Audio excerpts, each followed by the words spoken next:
Governors ਨੂੰ ਲੈ ਕੇ supreme court ਦੀ ਟਿੱਪਣੀ ਤੋਂ ਬਾਅਦ ਛਿੜਿਆ ਸਿਆਸੀ ਘਮਸਾਨ। ਆਪ ਦੀ ਰਾਜਪਾਲ ਨੂੰ ਸਲਾਹ, ਕੋਰਟ ਦੀ ਟਿੱਪਣੀ ਤੋਂ ਲੈਣ ਸਬਕ, ਆਪਣੀ ਜ਼ਿੰਮੇਵਾਰੀ ਨਿਭਾਉਣ। ਸੁਪਰੀਮ ਕੋਰਟ ਨੇ ਗਵਰਨਰਸ ਨੂੰ ਸਿਆਸਤ ਤੋਂ ਦੂਰ ਰਹਿਣ ਦੀ ਦਿੱਤੀ ਸੀ ਨਸੀਹਤ। एमएलए ਦੇ ਕਰੀਬੀ ਦੇ ਘਰ ਤੇ ਰੇਡ ਕਰ ਵਿਜੀਲੈਂਸ ਨੇ ਬਰਾਮਦ ਕੀਤੇ 1,35,000। ਅੱਜ ਕੋਰਟ ਦੇ ਵਿੱਚ ਕੀਤਾ ਜਾਵੇਗਾ ਪੇਸ਼। ਕੱਲ ਵਿਜੀਲੈਂਸ ਨੇ 4 ਲੱਖ ਦੀ ਰਿਸ਼ਵਤ ਸਮੇਤ ਕੀਤਾ ਸੀ ਕਾਬੂ। ਕਰੀਬੀ ਤੋਂ ਬਾਅਦ ਆਪ ਐਮਐਲਏ ਅਮਿਤ ਰਤਨ ਦੀ ਗ੍ਰਿਫਤਾਰੀ ਦੀ ਉੱਠੀ ਮੰਗ। ਵਿਰੋਧੀ ਬੋਲੇ ਭ੍ਰਿਸ਼ਟਾਚਾਰੀਆਂ ਨੂੰ ਬਚਾਉਣਾ ਬੰਦ ਕਰੇ ਸਰਕਾਰ। ਆਪ ਦਾ ਜਵਾਬ ਕਰਪਸ਼ਨ ਤੇ ਜ਼ੀਰੋ ਟੋਲਰੈਂਸ, ਬਖਸ਼ਿਆ ਨਹੀਂ ਜਾਵੇਗਾ ਕੋਈ ਵੀ ਭ੍ਰਿਸ਼ਟਾਚਾਰੀ। ਪੋਸਟ ਮੈਟ੍ਰਿਕ ਸਕਾਲਰਸ਼ਿਪ ਘੁਟਾਲੇ ਵਿੱਚ ਵੱਡਾ ਐਕਸ਼ਨ। ਪੰਜਾਬ ਸਰਕਾਰ ਨੇ 6 ਅਧਿਕਾਰੀਆਂ ਨੂੰ ਕੀਤਾ ਬਰਖਾਸਤ। ਸਾਬਕਾ ਮੰਤਰੀ ਸਾਧੂ ਸਿੰਘ ਧਰਮਸੋਤ ਤੇ ਨੇ ਘੁਟਾਲੇ ਦੇ ਇਲਜ਼ਾਮ। ਇਸ ਵਾਰ 2 ਗੇੜ ਦੇ ਵਿੱਚ ਹੋ ਸਕਦਾ ਹੈ ਪੰਜਾਬ ਵਿਧਾਨ ਸਭਾ ਦਾ ਬਜਟ ਇਜਲਾਸ। 3 ਮਾਰਚ ਤੋਂ ਹੋ ਸਕਦੀ ਹੈ ਸ਼ੁਰੂਆਤ। 21 ਫਰਵਰੀ ਨੂੰ ਹੋਣ ਵਾਲੀ ਕੈਬਨਿਟ ਬੈਠਕ ਦੇ ਵਿੱਚ ਲੱਗੇਗੀ ਫਾਈਨਲ ਮੋਹਰ। ਵਾਰਿਸ ਪੰਜਾਬ ਦੇ ਜਥੇਬੰਦੀ ਦੇ ਮੁਖੀ ਅੰਮ੍ਰਿਤਪਾਲ ਸਿੰਘ ਦੇ ਖਿਲਾਫ ਐਫਆਈਆਰ ਦਰਜ। ਅਜਨਾਲਾ ਵਿੱਚ ਦਰਜ ਹੋਇਆ ਮਾਮਲਾ। ਨੌਜਵਾਨ ਨੂੰ ਅਗਵਾ ਕਰ ਕੁੱਟਮਾਰ ਕਰਨ ਦੇ ਨੇ ਇਲਜ਼ਾਮ। ਰਾਜੋਆਣਾ ਮਾਮਲੇ ਤੇ ਸੁਪਰੀਮ ਕੋਰਟ ਦੀ ਕੇਂਦਰ ਨੂੰ ਫਟਕਾਰ। ਰੈਮ ਦੀ ਅਪੀਲ ਵਾਲੀ ਪਟੀਸ਼ਨ ਤੇ ਜਲਦ ਫੈਸਲਾ ਲੈਣ ਦੇ ਲਈ ਕਿਹਾ। ਕੇਂਦਰ ਨੇ ਮਾਮਲੇ ਨੂੰ ਦੱਸਿਆ ਸੀ ਸੈਂਸਿਟਿਵ। ਮਾਈਨਿੰਗ ਨੂੰ ਲੈ ਕੇ ਐਕਸ਼ਨ ਦੇ ਵਿੱਚ ਸਰਕਾਰ। ਸੀਐਮ ਮਾਨ ਅੱਜ ਫਿਲੌਰ ਦੇ ਮਾਓ ਸਾਹਿਬ ਤੋਂ 17 ਪਬਲਿਕ ਮਾਈਨਿੰਗ ਸਾਈਟਸ ਦੀ ਕਰਨਗੇ ਸ਼ੁਰੂਆਤ। ਕੁੱਲ 33 ਹੋ ਜਾਵੇਗੀ ਸਰਕਾਰੀ ਸਾਈਟਸ ਦੀ ਗਿਣਤੀ। ਸੁਨਾਮ 'ਚ ਦੋਸਤ ਨੇ ਗੋਲੀਆਂ ਮਾਰ ਕੇ ਦੋਸਤ ਦਾ ਕੀਤਾ ਕਤਲ। ਮਾਮੂਲੀ ਤਕਰਾਰ ਤੋਂ ਬਾਅਦ ਉਤਾਰਿਆ ਮੌਤ ਦੇ ਘਾਟ। ਢਾਬੇ ਤੇ ਖਾਣਾ ਖਾਣ ਮਗਰੋਂ ਦਾਗੀਆਂ ਗੋਲੀਆਂ। ਦੀਨਾਨਗਰ ਦੇ ਵਿੱਚ ਘਰੇਲੂ ਲੜਾਈ ਦੌਰਾਨ ਪਤੀ ਨੇ ਪਤਨੀ ਦਾ ਕੀਤਾ ਕਤਲ। ਵਾਰਦਾਤ ਮਗਰੋਂ ਘਰ ਵਿੱਚ ਹੀ ਬਾਲੀ ਚਿਖਾ। ਪੁਲਿਸ ਨੇ ਮੌਕੇ ਤੇ ਪਹੁੰਚ ਕੇ ਅਧਸੜੀ ਲਾਸ਼ ਕੀਤੀ ਬਰਾਮਦ। ਮੁਲਜ਼ਮ ਗ੍ਰਿਫਤਾਰ। ਨਾਭਾ 'ਚ ਗੈਸ ਏਜੰਸੀ ਦੇ ਦਫ਼ਤਰ ਦੇ ਵਿੱਚ ਤੇਜ਼ਧਾਰ ਹਥਿਆਰਾਂ ਦੇ ਦਮ ਤੇ ਲੁੱਟ। ਲੱਖਾਂ ਦੀ ਨਕਦੀ ਲੁੱਟ ਕੇ ਫਰਾਰ ਹੋਏ ਬਦਮਾਸ਼। ਲੁੱਟ ਦੀਆਂ ਲਾਈਵ ਤਸਵੀਰਾਂ ਸੀਸੀਟੀਵੀ 'ਚ ਕੈਦ। ਤਰਨਤਾਰਨ ਦੇ ਵਿੱਚ ਸਕੂਲ ਵੈਨ ਤੇ ਮੋਟਰਸਾਈਕਲ ਦੀ ਟੱਕਰ। ਮੋਟਰਸਾਈਕਲ ਸਵਾਰ ਸਟੂਡੈਂਟ ਦੀ ਮੌਤ। ਹਾਦਸੇ ਦੇ ਵਿੱਚ 2 ਵਿਦਿਆਰਥੀ ਗੰਭੀਰ ਜ਼ਖਮੀ।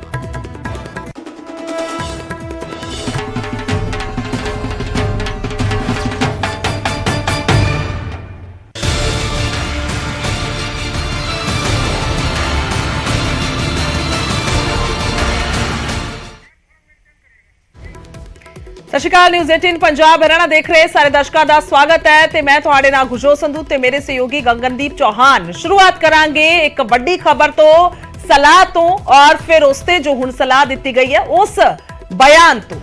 ਬਿਲਕੁਲ, ਗਵਰਨਰਸ ਨੂੰ ਲੈ ਕੇ ਸੁਪਰੀਮ ਕੋਰਟ ਦੀ ਟਿੱਪਣੀ ਤੋਂ ਬਾਅਦ ਸਿਆਸੀ ਘਮਸਾਨ ਛਿੜ ਗਿਆ ਹੈ। ਸੁਪਰੀਮ ਕੋਰਟ ਦੀ ਟਿੱਪਣੀ ਤੋਂ ਬਾਅਦ ਸਬਕ ਲੈਣ, ਸੁਪਰੀਮ ਕੋਰਟ ਦੀ ਟਿੱਪਣੀ ਤੋਂ ਸਬਕ ਲੈਣ ਗਵਰਨਰ, ਆਪਣੀ ਜ਼ਿੰਮੇਵਾਰੀ ਨਿਭਾਉਣ, ਦਖਲ ਨਾ ਦੇਣ। ਤਾਂ ਇਹ ਆਮ ਆਦਮੀ ਪਾਰਟੀ ਦਾ ਬਿਆਨ ਆਇਆ। ਸਿਆਸੀ ਬਿਆਨਬਾਜ਼ੀ ਤੋਂ ਗੁਰੇਜ਼ ਕਰਨ ਰਾਜਪਾਲ। ਇਹ ਸੁਪਰੀਮ ਕੋਰਟ ਨੇ ਕਿਹਾ ਸੀ। ਉਹਨਾਂ ਨੇ ਸਾਰੇ ਰਾਜਪਾਲ ਨੂੰ ਲੈ ਕੇ ਕਿਹਾ ਸੀ। ਇੱਕ ਪਟੀਸ਼ਨ ਤੇ ਉਹ ਸੁਣਵਾਈ ਕਰ ਰਹੇ ਸਨ ਤਾਂ ਉਸ ਦੇ ਦੌਰਾਨ ਇਹ ਟਿੱਪਣੀ ਆਈ ਸੀ। ਤਾਂ ਹੁਣ ਆਮ ਆਦਮੀ ਪਾਰਟੀ ਨੇ ਉਸ ਬਿਆਨ ਨੂੰ ਲੈ ਕੇ ਜਿਹੜਾ ਹੈ ਉਹ ਆਧਾਰ ਬਣਾ ਕੇ ਕਹਿ ਸਕਦੇ ਹਾਂ ਕਿ ਇਹ ਬਿਆਨ ਦਿੱਤਾ ਹੈ, ਸਬਕ ਲੈਣ ਦੀ ਗੱਲ ਕਹੀ ਹੈ। ਬਿਲਕੁਲ, ਔਰ ਇਹ ਜਿਹੜੀ ਟਿੱਪਣੀ ਸੀ ਸੁਪਰੀਮ ਕੋਰਟ ਦੀ ਆਈ ਸੀ ਮਹਾਰਾਸ਼ਟਰ ਦੇ ਮਾਮਲੇ ਵਿੱਚ। ਮਹਾਰਾਸ਼ਟਰ ਤੋਂ ਸ਼ਿਵ ਸੈਨਾ ਨੇ ਪਟੀਸ਼ਨ ਦਾਖਲ ਕੀਤੀ ਸੀ ਔਰ ਉਸ ਪਟੀਸ਼ਨ ਦੀ ਸੁਣਵਾਈ ਕਰਦਿਆਂ ਸੁਪਰੀਮ ਕੋਰਟ ਨੇ ਇਹ ਸਲਾਹ ਦਿੱਤੀ ਸੀ ਕਿ ਗਵਰਨਰ ਜਿਹੜੇ ਨੇ ਉਹ ਸਿਆਸਤ ਤੋਂ ਦੂਰ ਰਹਿਣ, ਸਿਆਸਤ ਤੋਂ ਬਚਣ, ਸਿਆਸੀ ਮੈਦਾਨ ਵਿੱਚ ਨਾ ਆਉਣ। ਗਵਰਨਰ ਇਹ ਟਿੱਪਣੀ ਕੀਤੀ ਸੀ ਸੁਪਰੀਮ ਕੋਰਟ ਨੇ। ਬਿਲਕੁਲ, ਸਿਆਸਤ ਤੋਂ ਦੂਰ ਰਹਿਣ ਦੀ ਨਸੀਹਤ ਦਿੱਤੀ ਸੀ ਤਾਂ ਸਿਆਸੀ ਮੈਦਾਨ ਦੇ ਵਿੱਚ ਨਾ ਆਉਣ ਰਾਜਪਾਲ। ਸੁਪਰੀਮ ਕੋਰਟ ਨੇ ਕਿਹਾ ਸੀ ਸਿਆਸੀ ਬਿਆਨਬਾਜ਼ੀ ਤੋਂ ਗੁਰੇਜ਼ ਕਰਨ ਰਾਜਪਾਲ ਨੇ ਕਿਹਾ ਸੀ। ਸ਼ਿਵ ਸੈਨਾ ਦੀ ਪਟੀਸ਼ਨ ਤੇ ਸੁਣਵਾਈ ਦੌਰਾਨ ਟਿੱਪਣੀ ਕੀਤੀ ਸੀ। ਭਾਰਤ ਦੇ ਚੀਫ ਜਸਟਿਸ ਡੀਵਾਈ ਚੰਦਰਚੂੜ ਦੇ ਬੈਂਚ ਨੇ ਸੁਣਵਾਈ ਕੀਤੀ ਸੀ ਔਰ ਹੁਣ ਆਮ ਆਦਮੀ ਪਾਰਟੀ ਕਹਿ ਰਹੀ ਹੈ ਕਿ ਰਾਜਪਾਲ ਜਿਹੜੇ ਨੇ, ਗਵਰਨਰ ਜਿਹੜੇ ਨੇ ਬਨਵਾਰੀ ਲਾਲ ਪੁਰੋਹਿਤ ਨੂੰ ਲੈ ਕੇ ਉਹਨਾਂ ਨੇ ਕਿਹਾ ਹੈ ਕਿ ਉਹਨਾਂ ਨੂੰ ਇਹ ਸਲਾਹ ਲੈਣੀ ਚਾਹੀਦੀ ਹੈ, ਇਹ ਸਬਕ ਲੈਣਾ ਚਾਹੀਦਾ ਹੈ ਇਸ ਟਿੱਪਣੀ ਤੋਂ। ਸੋ ਜਸਟਿਸ ਡੀਵਾਈ ਚੰਦਰਚੂੜ ਭਾਰਤ ਦੇ ਚੀਫ ਜਸਟਿਸ, ਉਹਨਾਂ ਨੇ ਸੁਣਵਾਈ ਕੀਤੀ ਸੀ। ਉਹਨਾਂ ਦੀ ਬੈਂਚ ਨੇ ਸੁਣਵਾਈ ਕੀਤੀ ਸੀ ਮਹਾਰਾਸ਼ਟਰ ਦੀ ਪਟੀਸ਼ਨ ਦੇ ਉੱਤੇ, ਮਹਾਰਾਸ਼ਟਰ ਤੋਂ ਸ਼ਿਵ ਸੈਨਾ ਦੀ ਪਟੀਸ਼ਨ ਦੇ ਉੱਤੇ। ਔਰ ਮਹਾਰਾਸ਼ਟਰ ਦੇ ਨਾਲ ਜੁੜਿਆ ਇਹ ਮਸਲਾ ਸੀਗਾ ਜਿਸ ਤੇ ਸੁਣਵਾਈ ਕਰਦਿਆਂ ਸੁਪਰੀਮ ਕੋਰਟ ਨੇ ਬੀਤੇ ਦਿਨੀ ਟਿੱਪਣੀ ਕੀਤੀ ਸੀ ਕਿ ਗਵਰਨਰ ਪੋਲਿਟਿਕਸ ਦੇ ਵਿੱਚ ਨਾ ਆਣ, ਸਿਆਸਤ ਤੋਂ ਦੂਰ ਰਹਿਣ ਦੀ ਸਲਾਹ ਦਿੱਤੀ ਸੀ ਤੇ ਉਸੇ ਨੂੰ ਆਧਾਰ ਬਣਾ ਕੇ ਸਿਆਸੀ ਬਿਆਨਬਾਜ਼ੀ ਪੰਜਾਬ ਦੇ ਵਿੱਚ ਹੋ ਰਹੀ ਹੈ। ਸੋ ਬਿਲਕੁਲ ਗੱਲ ਕਰੀ ਜਾਵੇ ਤਾਂ ਰਾਜਪਾਲ ਔਰ ਸੀਐਮ ਦੇ ਵਿਚਕਾਰ ਜਿਹੜਾ ਹੈ ਉਹ ਬੇਹੱਦ ਟੱਸਲ ਹੈ। ਟੱਸਲ ਜਿਹੜੀ ਹੈ ਉਹ ਕਾਫੀ ਦਿਨਾਂ ਤੋਂ ਚੱਲ ਰਹੀ ਹੈ ਤਿੰਨ ਮਸਲਿਆਂ ਨੂੰ ਲੈ ਕੇ। ਤਾਂ ਇੱਕ ਵਾਰ ਗ੍ਰਾਫਿਕ ਦੇ ਜ਼ਰੀਏ ਨਜ਼ਰ ਪਾਉਂਦੇ ਆ ਕਿ ਆਖਰਕਾਰ ਕੀ ਮਸਲਾ ਹੈ। ਸੁਪਰੀਮ ਸਲਾਹ ਹੈ ਗਵਰਨਰਸ ਨੂੰ, ਰਾਜਪਾਲਾਂ ਨੂੰ ਸੁਪਰੀਮ ਕੋਰਟ ਦੀ ਸਲਾਹ ਹੈ ਸਿਆਸੀ ਮੈਦਾਨ ਦੇ ਵਿੱਚ ਨਾ ਆਉਣ ਰਾਜਪਾਲ। ਬਿਲਕੁਲ ਬਿਆਨਬਾਜ਼ੀ ਤੋਂ ਗੁਰੇਜ਼ ਕਰਨ ਸ਼ਿਵ ਸੈਨਾ ਦੀ ਪਟੀਸ਼ਨ ਦੇ ਦੌਰਾਨ ਇਹ ਅਸੀਂ ਨਾਲ ਗ੍ਰਾਫਿਕਲੀ ਵੀ ਦਿਖਾ ਰਹੇ ਹਾਂ ਕਿ ਕੀ ਕੁਝ ਹੋਇਆ। ਸ਼ਿਵ ਸੈਨਾ ਦੀ ਪਟੀਸ਼ਨ ਸੀਗੀ ਜਿਸ ਤੇ ਸਾਰਾ ਸੁਪਰੀਮ ਕੋਰਟ ਦੀ ਟਿੱਪਣੀ ਆਉਂਦੀ ਹੈ ਔਰ ਸਿਆਸੀ ਮੈਦਾਨ ਵਿੱਚ ਨਾ ਆਉਣ ਗਵਰਨਰ। ਸੁਪਰੀਮ ਕੋਰਟ ਇਹ ਸਲਾਹ ਦਿੰਦਾ ਹੈ ਗਵਰਨਰਸ ਨੂੰ। ਪੰਜਾਬ ਦੇ ਵਿੱਚ ਕਿਉਂਕਿ ਲਗਾਤਾਰ ਵਿਵਾਦ ਚੱਲ ਰਿਹਾ ਹੈ ਸਰਕਾਰ ਤੇ ਗਵਰਨਰ ਦੇ ਵਿਚਾਲੇ ਔਰ ਬੀਤੇ ਦਿਨੀ ਇਹ ਭਖਿਆ ਵੀ ਹੈ, ਸੋ ਉਸ ਕੰਟੈਕਸਟ ਦੇ ਵਿੱਚ ਹੁਣ ਆਮ ਆਦਮੀ ਪਾਰਟੀ ਇਸ ਤੇ ਬਿਆਨ ਵੀ ਦੇ ਰਹੀ ਹੈ। ਬਿਲਕੁਲ ਔਰ ਬਿਆਨ ਦੇ ਰਹੀ ਹੈ। ਉਹਨਾਂ ਨੇ ਕਿਹਾ ਕਿ ਸਬਕ ਲੈਣਾ ਚਾਹੀਦਾ ਹੈ, ਸਬਕ ਜਿਹੜਾ ਹੈ ਉਹ ਗਵਰਨਰ ਲੈਣ। ਨੀਲ ਗਰਗ ਸਾਡੇ ਨਾਲ ਜੁੜ ਚੁੱਕੇ ਨੇ ਫੋਨ ਲਾਈਨ ਤੇ, ਆਮ ਆਦਮੀ ਪਾਰਟੀ ਦੇ ਸਪੋਕਸਪਰਸਨ ਨੇ। ਗਰਗ ਸਾਹਿਬ ਕਿਵੇਂ ਵੇਖਦੇ ਹੋ ਤੁਸੀਂ ਹੁਣ ਸੁਪਰੀਮ ਕੋਰਟ ਨੇ ਜੋ ਟਿੱਪਣੀ ਦਿੱਤੀ ਉਸ ਤੋਂ ਬਾਅਦ ਆਮ ਆਦਮੀ ਪਾਰਟੀ ਕਹਿ ਸਕਦੇ ਹੈ ਕਿ ਹੋਰ ਪਲੜਾ ਭਾਰੀ ਹੋ ਗਿਆ ਕਹਿ ਲਈਏ, ਕਿਉਂਕਿ ਜਿਸ ਤਰੀਕੇ ਦੇ ਨਾਲ ਚਿੱਠੀਆਂ ਦਾ ਦੌਰ ਪਿਛਲੇ ਦਿਨਾਂ 'ਚ ਚੱਲਿਆ, ਖਾਸ ਤੌਰ ਤੇ ਜਦੋਂ ਰਾਜਪਾਲ ਬਿਆਨ ਦਿੰਦੇ ਨੇ ਤਾਂ ਫਿਰ ਸੀਐਮ ਦਾ ਵੀ ਉਸੇ ਲਹਿਜ਼ੇ ਦੇ ਵਿੱਚ ਜਵਾਬ ਜਾਂਦਾ ਹੈ। ਦੇਖੋ ਮੈਡਮ, ਜਿਹੜਾ ਸੁਪਰੀਮ ਕੋਰਟ ਦੀ ਟਿੱਪਣੀ ਹੈ ਬਹੁਤ ਜ਼ਿਆਦਾ ਮਹੱਤਵਪੂਰਨ ਟਿੱਪਣੀ ਆਪਣੇ ਆਪ ਦੇ ਵਿੱਚ। ਅਸੀਂ ਲਗਾਤਾਰ ਇਹ ਕਹਿੰਦੇ ਰਹੇ ਹੈਗੇ ਆ ਕਿ ਜਿਹੜੇ ਗਵਰਨਰ ਹਾਊਸ ਨੇ ਉਹਨਾਂ ਨੂੰ ਬੀਜੇਪੀ ਨੇ ਆਪਣੀ ਸੱਤਾ ਦਾ ਜਾਂ ਰਾਜਨੀਤੀ ਦਾ ਕੇਂਦਰ ਬਣਾ ਲਿਆ, ਕਿਉਂਕਿ ਜਿੱਥੇ ਉਹ ਸਿੱਧੇ ਤੌਰ ਤੇ ਸੱਤਾ 'ਚ ਨਹੀਂ ਆਉਂਦੇ ਤੇ ਉੱਥੇ ਗਵਰਨਰ ਦੇ ਥਰੂ ਰਾਜਨੀਤੀ ਕਰਦੇ ਆ। ਹੁਣ ਜਿਹੜੀ ਸੁਪਰੀਮ ਕੋਰਟ ਦੀ ਤਾਜ਼ਾ ਟਿੱਪਣੀ ਹੈਗੀ ਹੈ, ਭਾਵੇਂ ਉਹ ਮਹਾਰਾਸ਼ਟਰ ਨੂੰ ਲੈ ਕੇ ਹੈਗੀ ਆ, ਪਰ ਇਸ ਤੋਂ ਸਬਕ ਜਿਹੜੇ ਆ ਹਰ ਇੱਕ ਗਵਰਨਰ ਜਿੱਥੇ ਜਿੱਥੇ ਵਿਰੋਧੀ ਧਿਰਾਂ ਦੀਆਂ ਸਰਕਾਰਾਂ ਨੇ ਉਹਨਾਂ ਤੋਂ ਸਿੱਖਣਾ ਚਾਹੀਦਾ। ਕਿਉਂਕਿ ਅਸੀਂ ਵੀ ਲਗਾਤਾਰ ਇਹ ਕਹਿੰਦੇ ਰਹੇ ਕਿ ਪੰਜਾਬ ਦੇ ਵਿੱਚ ਇੱਕ ਚੁਣੀ ਹੋਈ ਸਰਕਾਰ ਨੇ ਜਿਸ ਨੂੰ ਬਹੁਤ ਵੱਡਾ ਮੈਂਡੇਟ ਪੰਜਾਬ ਦੇ ਲੋਕਾਂ ਨੇ ਦਿੱਤਾ ਹੈ ਤੇ ਉਹ ਪੰਜਾਬ ਦੇ ਲੋਕਾਂ ਦੀਆਂ ਭਾਵਨਾਵਾਂ ਦੇ ਮੁਤਾਬਕ ਕੰਮ ਵੀ ਕਰ ਰਹੀ ਹੈਗੀ ਹੈ। ਪਰ ਕਈ ਵਾਰ ਸਿੱਧੇ ਜਾਂ ਅਸਿੱਧੇ ਰੂਪ ਦੇ ਵਿੱਚ ਜਿਸ ਤਰੀਕੇ ਨਾਲ governor Sahib day to day ਕੰਮ ਦੇ ਵਿੱਚ ਦਖਲ ਅੰਦਾਜ਼ੀ ਦਿੰਦੇ ਨੇ, ਉਹ ਲੋਕਤੰਤਰ ਦੀ ਮਰਿਆਦਾ ਦੇ ਵਿੱਚ ਠੀਕ ਨਹੀਂ ਹੈਗਾ। ਕਿਉਂਕਿ ਗਵਰਨਰ ਦਾ ਅਹੁਦਾ ਵੀ ਇੱਕ ਸੰਵਿਧਾਨਿਕ ਅਹੁਦਾ, ਉਹਦੀ ਇੱਕ ਆਪਣੀ ਗਰਿਮਾ ਹੁੰਦੀ ਹੈ। ਲੇਕਿਨ ਹੁਣ ਤੁਸੀਂ ਦੇਖੋ ਇੰਨੇ ਸਾਲ ਆਪਣੇ ਮੁਲਕ ਨੂੰ ਆਜ਼ਾਦ ਹੋਇਆ ਹੋ ਗਿਆ, ਇੱਕ ਫੈਡਰਲ ਸਟਰਕਚਰ ਦੇ ਵਿੱਚ ਅਸੀਂ ਰਹਿੰਦੇ ਹੈਗੇ ਆ, ਦੂਸਰੇ ਦੇ ਕੰਮਾਂ ਦੇ ਵਿੱਚ ਟੰਗ ਅੜਾ ਕੇ ਜਿਹੜਾ ਹੈਗਾ ਉਸ ਮਰਿਆਦਾ ਨੂੰ ਨਹੀਂ ਤੋੜਨਾ ਚਾਹੀਦਾ। ਗਰਗ ਸਾਹਿਬ, ਸੁਪਰੀਮ ਕੋਰਟ ਦੀ ਟਿੱਪਣੀ ਜਿਹੜੀ ਹੈ, ਸੁਪਰੀਮ ਕੋਰਟ ਗਵਰਨਰ ਨੂੰ ਸਲਾਹ ਦੇ ਰਿਹਾ ਕਿ ਸਿਆਸਤ ਵਿੱਚ ਨਾ ਆਣ। ਪੰਜਾਬ ਦੇ ਵਿੱਚ ਜਿਹੜਾ ਮਸਲਾ ਹੈ ਉਸ ਨੂੰ ਥੋੜਾ ਜਿਹਾ ਅਸੀਂ ਇੱਕ ਹੋਰ ਤਰੀਕੇ ਨਾਲ ਵੀ ਦੇਖਦੇ ਹਾਂ ਕਿ ਗਵਰਨਰ ਡਿਟੇਲਸ ਮੰਗਦੇ ਨੇ ਸਰਕਾਰ ਤੋਂ, ਇਨਫੋਰਮੇਸ਼ਨ ਮੰਗਦੇ ਨੇ ਔਰ ਉਹ ਕਹਿੰਦੇ ਨੇ ਕਿ ਮੇਰੇ ਕੋਲ ਇਹ ਰਾਈਟ ਹੈ। ਕਨਸਟੀਟਿਊਸ਼ਨ ਦਾ ਹਵਾਲਾ ਦੇ ਕੇ ਉਹ ਕਹਿੰਦੇ ਨੇ ਕਿ ਮੇਰੇ ਕੋਲ ਰਾਈਟ ਹੈ ਕਿ ਮੈਂ ਡਿਟੇਲਸ ਮੰਗ ਸਕਦਾ ਹਾਂ ਔਰ ਸਰਕਾਰ ਦੀ ਡਿਊਟੀ ਹੈ ਕਿ ਉਸ ਨੂੰ ਡਿਟੇਲ ਦੇਣੀ ਚਾਹੀਦੀ ਹੈ। ਇੱਥੇ ਮਸਲਾ ਡਿਟੇਲਸ ਦੇਣ ਨੂੰ ਲੈ ਕੇ ਹੈ ਜਾਂ ਪੋਲਿਟਿਕਸ ਨੂੰ ਲੈ ਕੇ? ਨਹੀਂ ਦੇਖੇ, ਇੱਥੇ ਮਸਲਾ ਮੈਂ ਤੁਹਾਨੂੰ ਫਿਰ ਕਹਿ ਰਿਹਾ, ਜਿਹੜੀ ਇੰਟੈਂਸ਼ਨ ਹੈਗੀ ਹੈ ਗਵਰਨਰ ਦੀ, ਇੱਕ ਡਿਟੇਲ ਮੰਗਣੀ ਉਹਨਾਂ ਦਾ ਹੱਕ ਹੈ, ਮੰਗ ਸਕਦੇ 167 ਦੇ ਤਹਿਤ। ਲੇਕਿਨ ਉਸੇ 163 ਵੀ ਇਹ ਕਹਿੰਦਾ, 167 ਦੇ ਵਿੱਚ ਵੀ ਇਹ ਦਰਜ ਹੈਗਾ ਕਿ ਜਿਹੜਾ ਗਵਰਨਰ ਹੈ ਉਹ ਕੈਬਨਿਟ ਦੀ ਭਾਵਨਾ ਤੇ ਇੱਛਾ ਦੇ ਮੁਤਾਬਕ ਕੰਮ ਕਰਦਾ ਹੈਗਾ। ਉਹ ਚਿੱਠੀ ਪੱਤਰ ਆਫੀਸ਼ੀਅਲ ਹੁੰਦੀ ਹੈ, ਚਿੱਠੀ ਪੱਤਰ ਆਉਂਦੀ ਜਾਂਦੀ ਰਹਿੰਦੀ ਹੈ, ਉਹਦੇ ਜਵਾਬ ਦਿੱਤੇ ਜਾਂਦੇ ਰਹਿੰਦੇ ਹੈਗੇ ਆ। ਤੁਹਾਨੂੰ ਯਾਦ ਕਰੋ, ਮਤਲਬ ਜਦੋਂ PAU ਦਾ ਇੱਕ ਉਹ ਲਗਾਉਣਾ ਸੀ ਵਾਈਸ ਚਾਂਸਲਰ, ਜਿਹੜਾ ਕਿ ਗਵਰਨਰ ਦੇ ਅਧਿਕਾਰ ਖੇਤਰ ਦੇ ਵਿੱਚ ਵੀ ਨਹੀਂ ਆਉਂਦਾ, ਹੁਣ ਤੱਕ ਦਾ ਸਾਰਾ ਇਤਿਹਾਸ ਵੀ ਇਹੀ ਰਿਹਾ। ਜੇ ਉੱਥੇ ਮਾਨ ਸਾਹਿਬ ਨੇ ਵਾਈਸ ਚਾਂਸਲਰ ਦੀ ਨਿਯੁਕਤੀ ਕੀਤੀ, ਉਹਦੇ ਵਿੱਚ ਅਨਨੈਸੈਸਰਲੀ ਟੰਗ ਅੜਾਈ। ਤੁਸੀਂ ਬਹੁਤ ਸਾਰੇ ਇਸ ਤਰ੍ਹਾਂ ਦੇ ਇਨਸੀਡੈਂਟਸ ਦੇਖੋਗੇ। ਹੁਣ ਤੁਸੀਂ ਦੇਖੋ ਜਿਹੜਾ ਤਾਜ਼ਾ ਤਰੀਨ ਜਿਹੜਾ ਪ੍ਰਿੰਸੀਪਲਾਂ ਦੀ ਸਿਲੈਕਸ਼ਨ ਨੂੰ ਲੈ ਕੇ ਸੀ, ਬਕਾਇਦਾ ਵੈਬਸਾਈਟ ਦੇ ਉੱਤੇ ਸਾਰੀ ਇਨਫੋਰਮੇਸ਼ਨ ਹੈਗੀ ਹੈ, ਬਕਾਇਦਾ ਕਾਲ ਕੀਤੀਆਂ ਗਈਆਂ, ਮੈਰਿਟ ਦੇ ਆਧਾਰ ਦੇ ਉੱਤੇ ਸਿਲੈਕਸ਼ਨ ਹੋਈ। ਪੰਜਾਬ ਦਾ ਬੱਚਾ ਇਹ ਜਾਣਦਾ ਹੈਗਾ। ਗਵਰਨਰ ਤੇ ਫਿਰ ਇੱਕ ਸੰਵਿਧਾਨਕ ਅਹੁਦੇ ਤੇ ਬੈਠਾ ਹੈਗਾ, ਉਹਨੂੰ ਵੀ ਇਸ ਚੀਜ਼ ਦਾ ਪਤਾ ਹੋਣਾ ਚਾਹੀਦਾ ਹੈਗਾ। ਚਲੋ ਡਿਟੇਲ ਮੰਗਣੀ ਵੀ ਸੀ, ਤੁਸੀਂ ਮੰਗ ਲਓ, ਉਹਦੀ ਚਿੱਠੀ ਲੀਕ ਕਰਨ ਦੀ ਕੀ ਜ਼ਰੂਰਤ ਹੈਗੀ ਹੈ ਮੀਡੀਆ ਦੇ ਵਿੱਚ? ਜਦੋਂ ਚਿੱਠੀ ਮੀਡੀਆ ਦੇ ਵਿੱਚ ਤੁਸੀਂ ਲੈ ਕੇ ਜਾਂਦੇ ਹੋ ਤਾਂ ਉਹ ਸਿੱਧੇ ਤੌਰ ਤੇ ਜਿਹੜਾ ਹੈ ਰਾਜਨੀਤੀ ਹੀ ਹੈ। ਠੀਕ ਹੈ, ਬਣੇ ਰਹੋ ਸਾਡੇ ਨਾਲ ਨੀਲ ਜੀ। ਹਰਜੀਤ ਗਰੇਵਾਲ ਦੂਸਰੇ ਪਾਸੇ ਜੁੜ ਗਏ ਨੇ ਫੋਨ ਲਾਈਨ ਤੇ, ਬੀਜੇਪੀ ਆਗੂ ਨੇ। ਗਰੇਵਾਲ ਸਾਹਿਬ ਕਿਵੇਂ ਦੇਖ ਰਹੇ ਹੋ? ਆਮ ਆਦਮੀ ਪਾਰਟੀ ਕਹਿ ਰਹੀ ਹੈ ਕਿ ਹੁਣ ਜੋ ਅਸੀਂ ਲਗਾਤਾਰ ਕਹਿ ਰਹੇ ਸੀ ਤਾਂ ਹੁਣ ਤਾਂ ਸਰਵੋੱਚ ਅਦਾਲਤ ਨੇ ਵੀ ਕਹਿ ਦਿੱਤਾ ਹੈ ਕਿ ਰਾਜਪਾਲ ਪੋਲਿਟਿਕਸ ਤੋਂ ਦੂਰ ਰਹਿਣ। ਉਹਨਾਂ ਦਾ ਕਹਿਣਾ ਹੈ ਕਿ ਸਿਰਫ ਡਿਟੇਲ ਮੰਗਣਾ, ਅਸੀਂ ਪੋਲਿਟਿਕਸ ਨਹੀਂ ਕਹਿ ਰਹੇ, ਹੋਰ ਬਹੁਤ ਸਾਰੇ ਮਾਮਲੇ ਅਸੀਂ ਦੇਖੀਏ ਪਿਛਲੇ ਦਿਨਾਂ ਦੇ ਵਿੱਚ, ਤਾਂ ਹੁਣ ਤਾਂ ਸਬਕ ਲੈ ਲੈਣਾ ਚਾਹੀਦਾ ਰਾਜਪਾਲ ਨੂੰ। ਗੱਲ ਇਹ ਹੈ ਕਿ ਪਹਿਲੀ ਗੱਲ ਤਾਂ ਇਹ ਮਾਨਯੋਗ ਸੁਪਰੀਮ ਕੋਰਟ ਦੀ ਕੋਈ ਵੀ ਟਿੱਪਣੀ ਹੈ ਉਹਦਾ ਸਨਮਾਨ ਹੋਣਾ ਚਾਹੀਦਾ, ਸਤਿਕਾਰ ਹੋਣਾ ਚਾਹੀਦਾ। ਪਰ ਜਿਹੜਾ ਉਹਨਾਂ ਨੇ ਮਾਨਯੋਗ ਅਦਾਲਤ ਨੇ ਇਹ ਨਹੀਂ ਕਿਹਾ ਕਿ ਤੁਸੀਂ ਜਾਣਕਾਰੀ ਨਾ ਮੰਗੋ ਜਾਂ ਸੰਵਿਧਾਨਕ ਪ੍ਰਮੁੱਖ ਹੋਣ ਦੇ ਨਾਤੇ ਸੰਵਿਧਾਨ ਸੰਮਤ ਗੱਲ ਨਾ ਹੋਵੇ ਉਸ ਨੂੰ ਤੁਸੀਂ ਰੋਕ ਟੋਕ ਨਾ ਕਰੋ, ਇਹ ਨਹੀਂ ਕਿਹਾ ਉਹਨਾਂ ਨੇ। ਉਹ ਤਾਂ ਕਰਨਾ ਗਵਰਨਰ ਦਾ ਅਧਿਕਾਰ ਹੈ। ਤੇ ਜੇ ਉਹਨਾਂ ਨੇ ਜਾਣਕਾਰੀ ਮੰਗ ਲਈ ਕਿ ਪ੍ਰਿੰਸੀਪਲ ਦਾ ਸਿਲੈਕਸ਼ਨ ਦਾ ਪ੍ਰੋਸੀਜਰ ਕੀ ਸੀ, ਉਹ ਦੇਣ 'ਚ ਕੀ ਹੈ, ਕਿਸੇ ਵੀ ਅਫਸਰ ਨੇ ਦੱਸਣਾ ਹੁੰਦਾ, ਦੱਸ ਸਕਦੇ ਆ। ਤੇ ਇਹ ਕਹਿੰਦੇ ਆ ਕਿ ਗਵਰਨਰ ਸਾਹਿਬ ਜਿਹੜੇ ਚਿੱਠੀ ਲੀਕ ਕਰਦੇ ਆ। ਜੇ ਗਵਰਨਰ ਸਾਹਿਬ ਨੇ ਚਿੱਠੀ ਲੀਕ ਕੀਤੀ ਤਾਂ ਸਾਡੇ ਮਾਨਯੋਗ ਮੁੱਖ ਮੰਤਰੀ ਜੀ ਨੇ ਮੀਡੀਆ ਦੇ ਮਾਧਿਅਮ ਨਾਲ ਹੀ ਜਵਾਬ ਦਿੱਤਾ। ਉਹਨਾਂ ਨੇ ਕਿਹਾ ਮੈਂ ਆਹੀ ਮੇਰਾ ਜਵਾਬ ਆ ਤੁਹਾਨੂੰ। ਤੇ ਇਹ ਕੋਈ ਤਰੀਕਾ ਹੈਗਾ? ਇੱਕ ਦੂਜੇ ਨਾਲ ਜੇ ਇੱਕ ਗਲਤੀ ਕਰੇ ਤਾਂ ਦੂਸਰੇ ਨੇ ਵੀ ਕਰਨੀ ਹੈ, ਪਰ ਗਰੇਵਾਲ ਦੂਸਰਾ ਸਾਹਿਬ ਕਰੇ ਤਾਂ ਉਹਨੇ ਵੀ। ਹਾਂਜੀ ਗਰੇਵਾਲ ਸਾਹਿਬ, ਇਹ ਬੀਜੇਪੀ ਵਾਲੇ ਰਾਜ ਦੇ ਵਿੱਚ ਹੀ ਗਵਰਨਰ ਕੁਐਸਚਨ ਮਾਰਕ ਦੇ ਵਿੱਚ ਕਿਉਂ ਨੇ ਇਸ ਤਰੀਕੇ? ਖਾਸ ਕਰਕੇ ਸਰਕਾਰਾਂ ਸ਼ਿਕਾਇਤ ਕਰ ਰਹੀਆਂ ਨੇ ਕਿ ਸੈਂਟਰ ਗਵਰਨਮੈਂਟ ਜਿਹੜੀ ਹੈਗੀ ਹੈ ਉਹ ਗਵਰਨਰ ਦੇ ਥਰੂ ਸਾਡੇ ਤੇ ਨਜ਼ਰ ਰੱਖਣ ਦੀ ਕੋਸ਼ਿਸ਼ ਕਰਦੀ ਹੈ, ਇੰਟਰਫੇਅਰ ਕਰਨ ਦੀ ਕੋਸ਼ਿਸ਼ ਕਰਦੀ ਹੈ। ਗਵਰਨਰ ਦੇ ਥਰੂ ਕਿਸ ਤਰ੍ਹਾਂ ਨਜ਼ਰ ਰੱਖ ਸਕਦੇ ਆ ਜੀ? ਜਿਹੜੀ ਟਿੱਪਣੀ ਆਈ ਹੈ ਉਹ ਤਾਂ ਸਰ ਇਹੀ ਹੈ ਮਹਾਰਾਸ਼ਟਰ ਵਾਲੇ ਕੇਸ ਵਿੱਚ। ਇੱਕ ਮਿੰਟ ਮੈਂ ਜਿਹੜੀ ਗੱਲ ਕਹਿਣਾ ਕਿ ਇਹਦੇ ਚ ਬੀਜੇਪੀ ਦਾ ਕੀ ਲੈਣਾ ਦੇਣਾ? ਜੇ ਗਵਰਨਰ ਨੇ ਜਾਣਕਾਰੀ ਮੰਗੀ ਆ ਪ੍ਰਿੰਸੀਪਲ ਦੀ ਸਿਲੈਕਸ਼ਨ ਦਾ ਕੀ ਤੁਹਾਡਾ ਤਰੀਕਾ ਹੈਗਾ ਤੇ ਉਹ ਦੇ ਦੇਣੀ ਚਾਹੀਦੀ ਆ। ਉਹਦੇ ਚ ਕੀ ਆ? ਉਹਦੇ ਚ ਕੋਈ ਇੰਟਰਫੇਰੈਂਸ ਆ? ਉਹ ਤਾਂ ਤੁਸੀਂ ਪ੍ਰਿੰਸੀਪਲ ਭੇਜ ਤੇ ਟ੍ਰੇਨਿੰਗ ਲਈ, ਉਹਨਾਂ ਨੇ ਜਾਣਕਾਰੀ ਮੰਗ ਲਈ, ਉਹ ਤਾਂ ਆਰਟੀਆਈ ਚ ਵੀ ਕੋਈ ਵੀ ਜਾਣਕਾਰੀ ਲੈ ਸਕਦਾ। ਤਾਂ ਗਵਰਨਰ ਤਾਂ ਸੰਵਿਧਾਨਿਕ ਪ੍ਰਮੁੱਖ ਆ, ਉਹ ਜੇ ਚਿੱਠੀ ਲਿਖ ਕੇ ਜਾਣਕਾਰੀ ਮੰਗਦੇ ਆ ਤੇ ਇਹਦਾ ਮਤਲਬ ਇਹ ਨਹੀਂ ਹੈਗਾ ਕਿ ਤੁਸੀਂ ਮੀਡੀਆ ਦੇ ਰਾਹੀਂ ਗਵਰਨਰ ਨੂੰ ਫਿਰ ਚੈਲੰਜ ਕਰੋ। ਉਹ ਵੀ ਅੱਛੀ ਗੱਲ ਨਹੀਂ ਹੈ।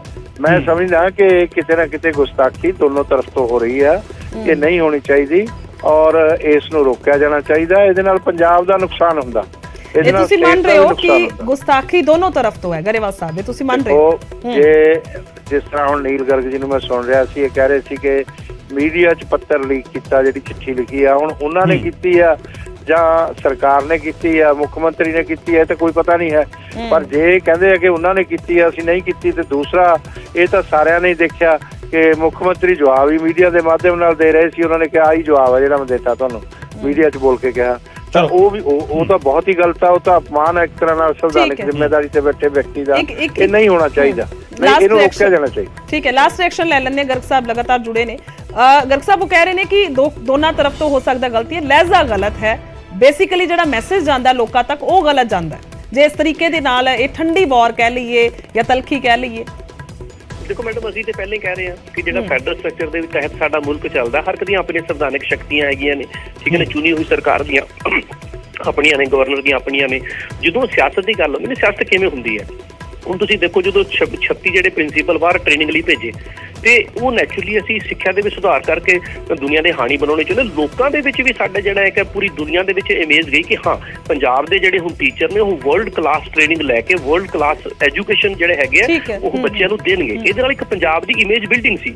ਇਹ ਚੀਜ਼ ਗਵਾਰਾ ਨਹੀਂ ਹੈਗੀ ਇਹਨਾਂ ਨੂੰ। ਤਾਂ ਇਸ ਕਰਕੇ ਜਿਹੜੀ ਚਿੱਠੀ ਲੀਕ ਕਰਕੇ ਤੇ ਜਿਹੜੇ ਹੈ ਉਹ ਇਸ ਤਰੀਕੇ ਦਾ ਯਾਨੀ ਕਿ ਇੰਪ੍ਰੈਸ਼ਨ ਕ੍ਰੀਏਟ ਕਰਨ ਦੀ ਕੋਸ਼ਿਸ਼ ਕੀਤੀ ਕਿ ਸ਼ਾਇਦ ਇਹਨਾਂ ਨੂੰ ਜਿਹੜੇ ਪ੍ਰਿੰਸੀਪਲ ਉੱਥੇ ਭੇਜਿਆ ਉਹਦੇ ਚ ਪਤਾ ਨਹੀਂ ਕਿੱਡਾ ਕੁ ਵੱਡਾ ਕੋਈ ਘਪਲਾ ਹੋ ਗਿਆ। ਜਦ ਕਿ ਅਸਲੀਅਤ ਇਹ ਹੈਗੀ ਮੈਰਿਟ ਦੇ ਆਧਾਰ ਤੇ ਉਹਨਾਂ ਦੀ ਸਿਲੈਕਸ਼ਨ ਹੋਈ ਹੈ। ਵੈਬਸਾਈਟ ਦੇ ਉੱਤੇ ਸਾਰਾ ਕੁਝ ਪਿਆ, ਪੂਰੀ ਡਿਟੇਲ ਪਈ ਹੈ ਕਿਹਨੂੰ ਸਿਲੈਕਟ ਕੀਤਾ, ਮੇਰੀ ਵੀ ਗੱਲ ਸੁਣ ਲੈਣਾ ਜੀ। ਕਿਉਂਕਿ ਪ੍ਰੋਬਲਮ ਜਿਹੜੀ ਇਹਨਾਂ ਨੂੰ ਇਹ ਹੈਗੀ ਹੈ, ਚਾਹੇ ਉਹ ਮੁਹੱਲਾ ਕਲੀਨਿਕ ਹੋਣ, ਚਾਹੇ ਉਹ ਸਕੂਲ ਹੋਣ, ਇਹਦੇ ਨਾਲ ਪੰਜਾਬ ਦੀ ਜਿਹੜੀ ਇਮੇਜ ਐਜ਼ ਏ ਪੰਜਾਬ, ਉਸ ਦੇ ਵਿੱਚ ਗਰੇਵਾਲ ਸਾਹਿਬ ਵੀ ਆਉਂਦੇ ਆ, ਸਾਰੇ ਅਸੀਂ ਪੰਜਾਬੀ ਹਾਂ, ਠੀਕ ਹੈ ਨਾ, ਪੰਜਾਬ ਦੀ ਇਮੇਜ ਹੀ ਅਪਲਿਫਟ ਹੁੰਦੀ ਹੈ। ਲੇਕਿਨ ਉਸ ਦੇ ਉੱਤੇ ਜਿਹੜਾ ਹੈਗਾ ਬੀਜੇਪੀ ਨੂੰ ਇਤਰਾਜ਼ ਹੈਗਾ, ਕਿਉਂਕਿ ਇਹਨਾਂ ਦਾ ਵਿਸ਼ਵਾਸ ਜਿਹੜਾ ਹੈਗਾ ਨਾ ਤਾਂ ਲੋਕਤੰਤਰ ਦੇ ਵਿੱਚ ਹੈ, ਨਾ ਸੰਵਿਧਾਨ ਦੇ ਵਿੱਚ ਹੈ, ਤੇ ਨਾ ਹੀ ਇਸ ਤਰ੍ਹਾਂ ਦੀ ਲੋਕ ਪੱਖੀ ਰਾਜਨੀਤੀ ਦੇ ਵਿੱਚ। ਪਰ ਗਰਗ ਸਾਹਿਬ, ਜਿਹੜਾ ਸਵਾਲ ਪੁੱਛਿਆ ਗਿਆ ਉਹ ਜਿੱਥੇ ਤੱਕ ਲੈਟਰ ਦੇ ਵਿੱਚ ਮੈਂਸ਼ਨ ਹੈ ਉਹ ਇਹ ਨਹੀਂ ਹੈ ਕਿ ਕਿਉਂ ਭੇਜੇ ਗਏ ਤੇ ਇੰਨਾ ਜ਼ੋਰ ਨਹੀਂ ਹੈ, ਸਿਲੈਕਸ਼ਨ ਪ੍ਰੋਸੀਜਰ ਨੂੰ ਲੈ ਕੇ ਸਵਾਲ ਹੈ। ਗਰੇਵਾਲ ਸਾਹਿਬ ਵੀ ਕੁਝ ਕਹਿਣਾ ਚਾਹ ਰਹੇ ਨੇ, ਐਡ ਆਨ ਕਰ ਲੈਣੇ ਉਹਨਾਂ ਨੂੰ। ਮੈਂ ਇਹੀ ਕਹਿਣਾ ਚਾਹ ਰਿਹਾ ਕਿ ਉਹਨਾਂ ਨੇ ਕਿਤੇ ਵੀ ਆਰੋਪ ਨਹੀਂ ਲਾਇਆ ਕਿ ਤੁਸੀਂ ਇਹਦੇ 'ਚ ਕੋਈ ਕਰਪਸ਼ਨ ਕੀਤੀ ਹੈ ਜਾਂ ਇਹਦੇ 'ਚ ਕੋਈ ਗਲਤ ਕੰਮ ਕੀਤਾ। ਉਹਨਾਂ ਨੇ ਤਾਂ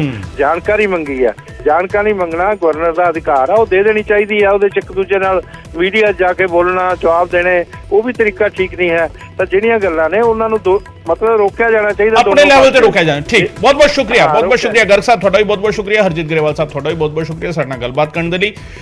ਇੱਕ ਗੱਲ ਜਿਹੜੀ ਹੈਗੀ ਦੋਵੇਂ ਆਗੂ ਗੁਰਜੋਤ ਕਿਤੇ ਨਾ ਕਿਤੇ ਮੰਨਦੇ ਨਜ਼ਰ ਆਏ ਨੇ। ਗੁਸਤਾਖੀ ਤਾਂ ਦੇਖੋ ਹੋਈ ਹੈ ਕਿ ਪਬਲਿਕ ਡੋਮੇਨ ਦੇ ਵਿੱਚ ਇਹ ਚੀਜ਼ਾਂ ਜਾਣੀਆਂ ਜਿਹੜੀ ਕੌਨਫੀਡੈਂਸ਼ੀਅਲ ਹੁੰਦੀਆਂ ਨੇ ਉਹ ਲੋਕਾਂ ਦੇ ਵਿਚਾਲੇ ਜਾਣੀਆਂ, ਔਰ ਉਸਨੇ ਜਿਹੜਾ ਹੈਗਾ ਇਮੇਜ ਉਹ ਕੀਤੀ ਹੈ। ਸੋ ਕਿਤੇ ਨਾ ਕਿਤੇ ਦੋਵਾਂ ਨੂੰ ਗੁਰੇਜ਼ ਕਰਨਾ ਚਾਹੀਦਾ ਸੀਗਾ, ਗਵਰਨਰ ਨੂੰ ਵੀ ਗੁਰੇਜ਼ ਕਰਨਾ ਚਾਹੀਦਾ ਸੀਗਾ ਔਰ ਸੀਐਮ ਨੂੰ ਵੀ ਇਸ ਤਰੀਕੇ ਪਬਲਿਕਲੀ ਜਵਾਬ ਦੇਣ ਤੋਂ ਗੁਰੇਜ਼ ਕਰਨਾ ਚਾਹੀਦਾ ਸੀ, ਜਿਹੜੀ ਹਰਜੀਤ ਗਰੇਵਾਲ ਗੱਲ ਕਹਿ ਰਹੀ ਸੀ। ਇਹ ਗੱਲ ਕਹਿਣਾ ਚਾਹਨਾ ਸਾਫ਼ ਤੌਰ ਕਿ 3 ਮਾਰਚ ਤੋਂ ਤੁਸੀਂ ਸੈਸ਼ਨ ਸੱਦ ਲਿਆ ਤੇ ਸਾਰਿਆਂ ਨੂੰ ਪਹਿਲੇ ਚੰਗੇ ਰਹੋਗੇ ਜੇ ਇਮਾਨਦਾਰੀ ਦੇ ਨਾਲ ਇਸ ਐਮਐਲਏ ਦੀ ਗ੍ਰਿਫਤਾਰੀ ਕਰ ਲਓ, ਨਹੀਂ ਤੇ ਫਿਰ ਇਹੀ ਰਾਮ ਰੌਲਾ ਪੈਣਾ। ਅਜੇ ਤੇ ਹੋਰ ਬੜੇ ਕੁਝ ਅਸੀਂ ਇਹਨਾਂ ਦੇ ਉੱਥੇ ਅਜੇ ਸੈਸ਼ਨ 'ਚ ਲੈ ਕੇ ਆਏ। ਤੁਹਾਨੂੰ ਯਾਦ ਹੋਏਗਾ ਮੈਂ ਪਹਿਲੇ ਪੇਸ਼ਗੋਈ ਕੀਤੀ ਸੀ, 2 ਮੰਤਰੀ ਤੇ 2-3 ਐਮਐਲਏ ਪਾਰਲੀਮੈਂਟ ਇਲੈਕਸ਼ਨਾਂ ਤੋਂ ਪਹਿਲੇ ਝਟਕਣੇ ਨੇ।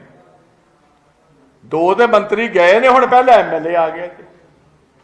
ਤੇ ਮੈਂ ਇੱਕ ਅਪੀਲ ਇਹਨਾਂ ਦੀ ਭਗਵੰਤ ਮਾਨ ਦੀ ਸਰਕਾਰ ਨੂੰ ਕਰੂੰਗਾ, ਘੱਟ ਤੋਂ ਘੱਟ ਇੱਕ ਅਫੀਸ਼ੀਅਲ ਲਿਸਟ ਲੋਕਾਂ ਨੂੰ ਜਾਰੀ ਕਰੋ ਇਹਨਾਂ ਐਮਐਲਏ ਤੇ ਮਿਨਿਸਟਰਾਂ ਦੀ, ਪੀਐਸ ਦੀ, ਜੇ ਕਿਸੇ ਨੇ ਪੈਸੇ ਦੇਣੇ ਕੋਈ ਸਹੀ ਪੀਏ ਕੋ ਤੇ ਪਹੁੰਚ ਜਾਏ।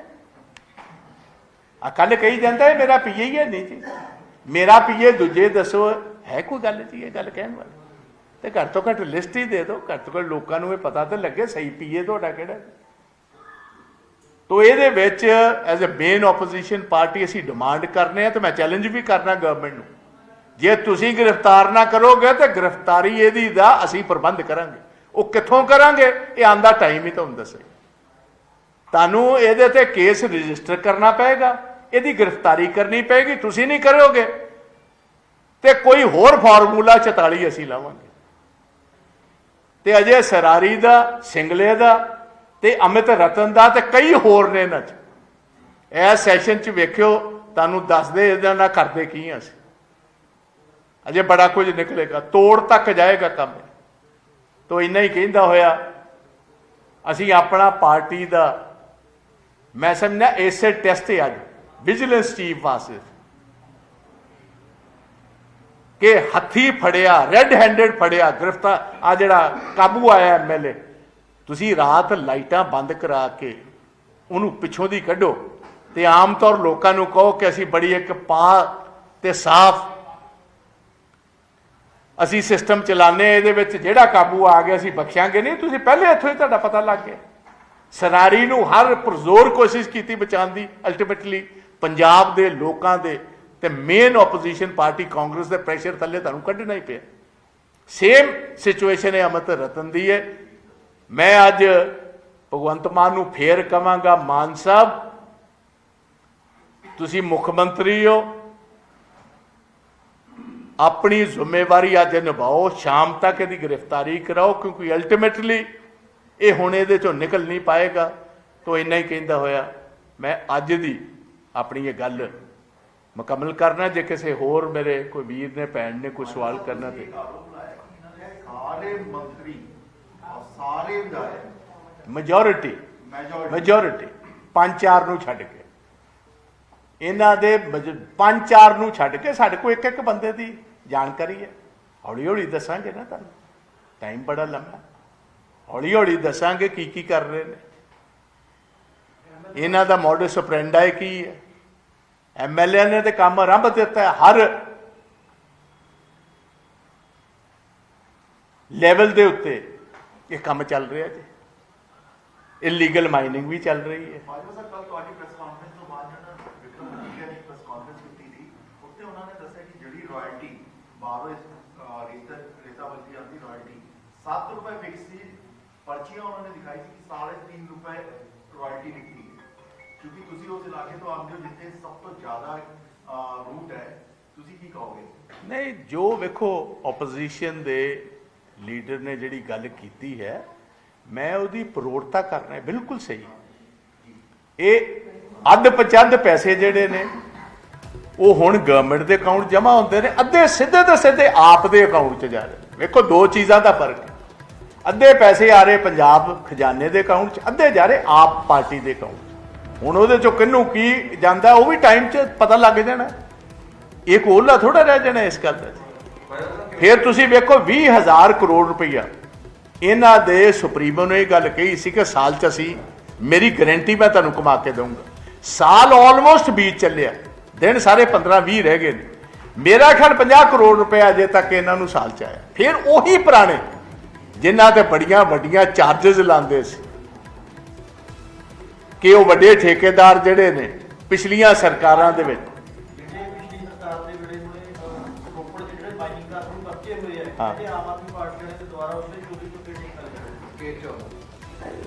ਤੁਹਾਨੂੰ ਮੈਂ ਦੱਸ ਹੀ ਰਿਹਾ। ਇਹ ਸਾਰੀਆਂ ਚੀਜ਼ਾਂ ਤੁਹਾਡੇ ਸਾਹਮਣੇ ਆ ਜਾਣਗੀਆਂ, ਇਹ ਕੋਈ ਟਾਈਮ ਥੋੜਾ ਲੱਗਣਾ ਜੀ। ਇਹਨਾਂ ਦਾ ਸਹੀ ਚਿਹਰਾ ਤੁਹਾਡੇ ਸਾਹਮਣੇ ਹੈ। ਵੇਖੋ ਚੀਫ ਮਿਨਿਸਟਰ ਇਹ ਗੱਲ ਕਹਿ ਕੇ ਕਿੱਡਾ ਵੱਡਾ ਅਡੰਬਰ ਰਚਿਆ ਕਿ ਅਸੀਂ ਤੇਲੰਗਾਨਾ ਦੇ ਵਿੱਚ ਪਾਣੀ ਦੀਆਂ ਜਿਹੜੀਆਂ ਨੇ ਉਹਦੇ ਚੈੱਕ ਕਰਨ ਚੱਲੇ ਆ। ਬੇਸਿਕਲੀ ਇੱਕ ਪ੍ਰਾਈਵੇਟ ਵਿਜ਼ਿਟ ਨੂੰ ਉਹਨੇ ਗਵਰਨਮੈਂਟ ਵਿਜ਼ਿਟ 'ਚ ਤਬਦੀਲ ਕੀਤਾ, ਸੋ ਦੈਟ ਫਲਾਈਟਾਂ ਤੇ ਖਰਚੇ, ਹੋਟਲਾਂ ਤੇ ਖਰਚੇ ਅਸੀਂ ਗਵਰਨਮੈਂਟ ਦੇ ਖਾਤੇ ਪਾ ਲਈਏ। ਇਹਨਾਂ ਦਾ ਪ੍ਰਿੰਸੀਪਲ ਸੈਕਟਰੀ ਜਿਹੜਾ ਉਹਦੇ ਮੁੰਡੇ ਦੇ ਵਿਆਹ ਗਏ ਨੇ ਹੈਦਰਾਬਾਦ। ਉਹ ਕਿੰਨੀ ਅਨਫੋਰਚੂਨੇਟ ਗੱਲ ਹੈ ਕਿ ਤੁਸੀਂ ਹਰ ਚੀਜ਼ ਦੇ ਵਿੱਚ ਲੋਕਾਂ ਨੂੰ ਮਿਸਲੀਡ ਕਰ ਰਹੇ ਹੋ। ਤੁਸੀਂ ਸਮਝਦੇ ਹੋ ਕਿ ਲੋਕਾਂ ਨੂੰ ਜਾਂ ਓਪੋਜੀਸ਼ਨ ਨੂੰ ਪੰਜਾਬ ਵਾਲੀ ਹੈ ਇਹ ਅੰਨੀ ਤੇ ਬੋੜੀ ਇਹਨਾਂ ਨੂੰ ਸਮਝ ਹੀ ਨਹੀਂ ਆਏਗੀ। ਗੈਰ ਤਜਰਬੇਕਾਰ ਤੇ ਜਿਹੜੇ ਇਸ ਕਿਸਮ ਦਾ ਸਿਸਟਮ ਹੈ, ਇਹ ਗੱਲਾਂ ਕਰਦੇ ਸੀ ਆਮ ਆਦਮੀ ਪਾਰਟੀ ਦੇ। ਇਹਨੂੰ ਪੁੱਛੋ ਸਹੀ ਕਿਹੜੇ ਕਿਹੜੇ ਹੋਟਲ 'ਚ ਠਹਿਰੇ ਆ ਜੀ? 7 ਤਾਰਾ ਹੋਟਲ ਜਿੱਥੇ ਭਗਵੰਤ ਸਿੰਘ ਮਾਨ ਠਹਿਰੇ ਆ। ਤੁਹਾਡੇ ਸਾਹਮਣੇ ਆ ਸਾਰੀਆਂ ਚੀਜ਼ਾਂ ਆਉਣੀਆਂ ਸ਼ੁਰੂ ਹੋ ਗਈਆਂ। ਹਾਂਜੀ ਦੇਖੋ ਤੁਸੀਂ ਗੱਲ ਨਹੀਂ ਸਮਝਦੇ ਤੇ ਕੋਈ ਇਹ ਸੋਚੀ ਵੇਖੋ 1 ਸਾਲ ਲਗਾਤਾਰ ਜਿੰਨੀ ਇਲੀਗਲ ਮਾਈਨਿੰਗ ਹੋਈ ਆਪਨੇ ਕਰਵਾਈ ਹੈ ਐਂਡ ਬਕਾਇਦਾਤਰ ਸੀਐਮ ਨੂੰ ਇਸ ਗੱਲ ਦੀ ਜਾਣਕਾਰੀ ਸੀ। ਜੀ ਸੀਐਮ ਦੀ ਮਰਜ਼ੀ ਤੋਂ ਬਿਨਾਂ ਤੇ ਪਤਾ ਵੀ ਨਹੀਂ ਚੱਲ ਸਕਦਾ। ਹੁਣ ਜਦੋਂ ਸਾਲ ਕੱਢ ਲਿਆ ਹੁਣ ਇਹ ਢੰਗ ਅਪਣਾ ਲਿਆ ਕਿ ਜਿੰਨੇ ਪੈਸੇ ਉਹਦੇ 'ਚ ਅੱਧੇ ਪੈਸੇ ਖਜ਼ਾਨੇ ਚਲੇ ਜਾਣਗੇ, 3.5 ਇਹਨਾਂ ਦੇ ਖਜ਼ਾਨੇ ਚਲਾ ਜਾਏਗਾ, 2 ਇਹਨਾਂ ਨੇ ਅਕਾਊਂਟ ਖੁਲਾ ਲਏ ਨੇ, ਇੱਕ ਗਵਰਨਮੈਂਟ ਆਫ ਪੰਜਾਬ ਦਾ, ਇੱਕ ਆਮ ਆਦਮੀ ਪਾਰਟੀ ਦਾ। ਇਹ ਤਾਂ ਸਾਰਾ ਸ਼ਰੇਆਮ ਅਸੀਂ ਕਈ ਵਾਰ ਕਹਿ ਕੇ ਥੱਕੇ। 1000 ਟਰੱਕ ਤੇ ਇੱਕ ਇਹੋ ਜਿਹਾ ਹਰ ਰੋਜ਼ ਹਵੇਲੀ ਪਿੰਡ ਹੈ ਬਿਲਕੁਲ ਰੋਪੜ ਦੇ ਵਿੱਚ ਸ਼ਹਿਰ ਦੇ ਨਾਲ, ਜਦੋਂ ਅਸੀਂ ਨਵਾਂ ਪੁਲ ਟੱਪੀਦਾ ਉਹਦੇ ਖੱਬੇ ਹੱਥ ਦਿਨ ਦਿਹਾੜੇ ਵੇਖੋ ਤੇ ਟਰੱਕਾਂ ਦੇ ਟਰੱਕ ਭਰ ਰਹੇ ਹੁੰਦੇ ਨੇ। ਰੋਜ਼ ਮਾਈਨਿੰਗ ਚੱਲਦੀ ਹੈ, ਐਵਰੀ ਸਿੰਗਲ ਡੇ ਮਾਈਨਿੰਗ ਹੋ ਰਹੀ ਹੈ। ਲੋਕਾਂ ਦਾ ਧਿਆਨ ਆ ਜੀ 17 ਖੱਡਾਂ ਕਰ ਲਈਆਂ, ਮਹੀਨਾ ਡੇਢ 2 ਹੋਰ ਕੱਢ ਲੈਣਗੇ, ਹੁਣ 12 ਹੋਰ ਚੱਲ ਪਈਆਂ। ਇਹਦੇ ਸਾਲ ਇਹਨਾਂ ਨੇ ਆ ਖੱਡਾ ਖੁੱਡਾ ਦਾ ਡਰਾਮਾ ਕਰਦੇ ਰਹਿਣ, ਉਹਦੇ 'ਚ ਫਿਰ ਇਲੀਗਲ ਪੈਸੇ ਆਉਂਦੇ ਰਹਿਣ। So this is what they are doing, and there is an open conflict between Bhagwant Mann and the national leadership of the ਆਪ। ਆ ਜਿਹੜਾ ਹੁਣ MLA ਹੋ ਸਕਦਾ ਰਾਤ ਦਾ ਗ੍ਰਿਫਤਾਰ ਹੋ ਗਿਆ ਹੁੰਦਾ, ਉਹਦੀ ਗ੍ਰਿਫਤਾਰੀ ਉੱਤੋਂ ਰੋਕੀ ਗਈ। ਸਰਾਰੀ ਦੀ ਜਿਹੜਾ ਬਕਾਇਦਾ ਤੋਂ ਡ੍ਰੌਪਿੰਗ ਸੀ ਉੱਤੋਂ ਰੋਕੀ ਗਈ। ਇਹ ਸਾਰੀਆਂ ਚੀਜ਼ਾਂ ਜਰਨਲੀ ਤੇ ਪ੍ਰੈਸ ਵਾਲੇ ਤੁਸੀਂ ਸਾਡੇ ਨੂੰ ਵੱਧ ਜਾਣਕਾਰੀ ਪੰਜਾਬ ਸਰਕਾਰ ਨੇ ਇੱਕ ਨੰਬਰ ਜਾਰੀ ਕੀਤਾ ਸੀ ਕਿ ਕਿਤੇ ਵੀ ਕਰਪਸ਼ਨ ਹੁੰਦੀ ਹੈ ਤਾਂ ਸਾਨੂੰ ਇਸ ਨੰਬਰ ਤੇ ਵੀਡੀਓ ਭੇਜੋ। ਇਹਨਾਂ ਦੇ MLA ਮੰਤਰੀ ਕਈ ਥਾਵਾਂ ਤੇ ਗਏ, ਰੇਡ ਮਾਰੀ, ਪੈਸੇ ਵੀ ਫੜੇ ਗਏ ਜਿਨ੍ਹਾਂ ਰਿਸ਼ਵਤ ਲੈਂਦੇ ਨੇ। ਤੁਸੀਂ ਕਿਵੇਂ ਦੇਖਦੇ ਹੋ? ਜਿਵੇਂ ਤੁਸੀਂ ਕਹਿ ਰਹੇ ਇਹਨਾਂ ਨੇ ਆਮ ਆਦਮੀ ਪਾਰਟੀ ਨੇ ਪਹਿਲਾਂ ਤਾਂ ਵਿਜੇ ਸਿੰਗਲਾ ਨੂੰ ਫੜਿਆ, ਉਸ ਤੋਂ ਬਾਅਦ ਸਰਾਰੀ ਤੇ ਵੀ ਜਿਵੇਂ ਦੇਖਿਆ ਕਿ ਉਹਨਾਂ ਦਾ ਲੈ ਲਿਆ, ਉਹਨਾਂ ਨੂੰ ਮੰਤਰੀ ਉਹਦੇ ਤੋਂ ਹਟਾ ਦਿੱਤਾ ਗਿਆ। ਕੀ ਲੱਗਦਾ ਹੈ ਪੰਜਾਬ ਸਰਕਾਰ ਆਪਣਾ ਕੰਮ ਕਰ ਰਹੀ ਹੈ, ਨੰਬਰ ਵੀ ਜਾਰੀ ਕੀਤਾ, ਫਿਰ ਜੇ ਜਾਣਕਾਰੀ ਉਹਨਾਂ ਕੋਲ ਜਿਵੇਂ ਆਈ ਕਿ ਉਹ ਉਸ ਹਿਸਾਬ ਨਾਲ ਕੰਮ ਕਰਨਗੇ। ਇਹਨਾਂ ਦਾ ਨੰਬਰ ਤੇ ਇਹਨਾਂ ਨੂੰ ਨੰਬਰ ਹੀ 10 ਜਾਰੀ ਕਰਨਾ ਚਾਹੀਦਾ, ਸੋ ਦੈਟ ਲੋਕਾਂ ਨੂੰ ਪਹਿਲੇ ਹੀ ਇਹਨਾਂ ਦਾ ਅਸਲ ਨੰਬਰ ਪਤਾ ਲੱਗ ਜਾਵੇ। ਇਹ ਤੇ ਨੰਬਰ ਬਦਲ ਕੇ ਹੁਣ ਵੀ ਮੈਂ ਇਹਨਾਂ ਨੂੰ ਰਾਏ ਦਊਂਗਾ, ਇਹੋ ਜਿਹਾ ਨੰਬਰ ਦਿਓ ਜਿਹੜੇ ਲੋਕ ਉਸੇ ਟਾਈਮ ਪਛਾਣ ਲੈਣ ਕਿ ਤੁਹਾਨੂੰ ਕਿਹੜੇ ਨੰਬਰ ਤੇ ਸ਼ਿਕਾਇਤ ਕਰਨੀ ਹੈ। ਸੋ ਜਿਹੜਾ ਵੀ ਨੰਬਰ ਹੈ ਉਹਦੇ ਪਿੱਛੇ 10 ਲਾ ਲਓ। ਇਹ ਨੰਬਰ ਕਿਤੇ ਤੇ ਇਹ ਤੇ ਇਨਫੋਰਮੇਸ਼ਨ ਮੰਗਦੇ ਨੇ। ਇਹਨਾਂ ਦੀ ਮੋਡਸ ਆਪਰੈਂਡੀ ਹੀ ਦੂਜੀ ਹੈ ਕਿ ਇਨਫੋਰਮੇਸ਼ਨ ਆ ਜੇ, ਜਿਹੜਾ ਇਲੀਗਲ ਕੰਮ ਕਰ ਲਿਆ ਉਹਦੇ ਕੋਲ ਪੈਸੇ ਲੈ ਜਾਣ। ਇਹ ਤਾਂ ਤੁਸੀਂ ਇਤਲਾਹ ਦੇ ਦਿੰਦੇ, ਕੋਈ ਇੱਥੇ ਕੰਮ ਚੱਲੀ ਜਾਂਦਾ, ਉੱਥੇ ਇਹਨਾਂ ਦੇ ਬੰਦੇ ਪਹੁੰਚ ਜਾਂਦੇ ਨੇ। ਸਾਰੀਆਂ ਚੀਜ਼ਾਂ ਤੁਹਾਡੇ ਸਾਹਮਣੇ ਨੇ, ਕੋਲ ਲਿਆ ਤੁਹਾਨੂੰ। ਪਰ ਸਰਕਾਰ ਇਹ ਕਹਿੰਦੀ ਹੈ, ਮੁੱਖ ਮੰਤਰੀ ਸਾਹਿਬ ਤੋਂ ਕਹਿੰਦੇ ਆ ਕਿ ਸਾਡਾ ਬੰਦਾ ਜਿਹੜਾ ਲੱਗਿਆ ਸਾਨੂੰ ਨਾਮ ਨੇ ਟੰਗਦਾ, ਉਹ ਨਹੀਂ ਬਾਕੀ ਨੇ ਟੰਗਿਆ ਕਿੱਥੇ ਨੇ? ਕਿਹੜੀ ਚੀਜ਼ ਨਾਲ ਟੰਗਿਆ ਮੈਨੂੰ ਦੱਸੋ ਨਾ। ਸਫਾ ਜਿਹੜਾ ਸਰਾਰੀ ਹੈ ਕਿੱਥੇ ਟੰਗਿਆ? ਕੀ ਟੰਗਿਆ ਜੀ? ਸ਼ਰੇਆਮ ਇੱਕ ਵੀਡੀਓ ਵਾਇਰਲ ਹੁੰਦੀ ਹੈ, ਬਕਾਇਦਾ ਤੌਰ ਉਹਦਾ ਪੀਏ ਅੱਜ ਦੇ ਦਿਨ ਤੱਕ ਉਹਦਾ ਤੁਹਾਡੇ ਸਾਹਮਣੇ ਇਲਜ਼ਾਮ ਸ਼ਰੇਆਮ ਆ ਘੁੱਦੇ ਵਾਲੇ ਸਰਪੰਚ ਦੇ ਹਸਬੈਂਡ ਦੇ ਸ਼ਰੇਆਮ ਇਲਜ਼ਾਮ ਨੇ। ਕਿੱਥੇ ਕਿੱਥੇ ਟੰਗਿਆ ਜੀ? ਵਿਜੇ ਸਿੰਗਲਾ ਹਰ ਮੀਟਿੰਗ ਵਿੱਚ ਭਗਵੰਤ ਮਾਨ ਤੋਂ ਲੈ ਕੇ ਮਿਨਿਸਟਰਾਂ ਨਾਲ ਬਹਿੰਦਾ।